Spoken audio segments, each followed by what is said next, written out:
Hello everybody, back here again for another Idiot's Guide to the Wood Shop. And today is a perfect example of why you see so many wood shops with so many clamps hanging around. I probably should have went ahead and used all my new ones. And instead of, I started using all my old ones, realized I ran out of my bar clamps over here, which is not a big deal. So I had to add 4 of my new, well, new to me, they're used clamps. I bought them just the other day, and I'm really glad I did, although technically I just saw I have 2 more in the back wall. So I would have only been 2 short, which I could have made do with some bricks and whatnot, some vice grips and that. But it gets to be a big pain in the butt. So anyway, if you're ever looking for something to get somebody in your woodworking family as a gift, or if you don't know what to ask for a gift, something fairly cheap, ask for a cheap clamp.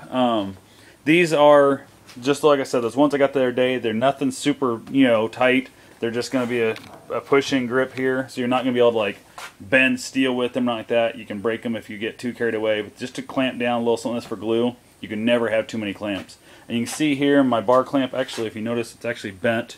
I don't know what happened to that thing. I think, if I remember right, I had this thing way out here near the end, and I was really putting a ton of pressure on it, trying to get it to pull coil boards together to get it to glue up. They weren't cut straight, and I believe that's when I bent that one. That's been a while back, so...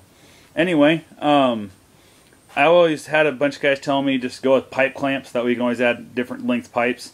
I've never been a fan of the pipe clamp. I don't know why. They really turned me off. So I went with bar clamps. And these, again, of course, I can't make a 40-foot clamp out of this. But a guy could if he wanted to cheat by taking some 2x4s or whatever, mounting a couple of these to each end, mounting little blocks on it. And you can work around it. It's not going to be great, but it would work. So definitely... Never quite understood before I was doing much woodworking, which I'm still not doing much yet, why I'd see in the background of some of these videos and stuff, a guy would have 400 clamps. And I'm getting to realize the fact that 400 clamps might be better than the fancy, super upgraded, whatchamacallit, such and such saw or something. So definitely, I'm going to start looking to pick up more and more of these clamps, whether it be yard sales, auctions, whatever. So anytime you find a cheap clamp, if it's still working, if it isn't perfect, and you got somebody in your family that does woodworking, pick it up for them. If it's $8, $10, something like that, hell, if it's a really nice one, but don't be spent unless you know it's a nice one.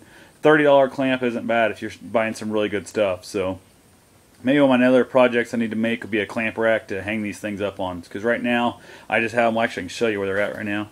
They're just hanging up here from one of my rafters. So definitely not the safest spot to hang them from, but I'm not over underneath there much, so look, hopefully I won't hit my head too often.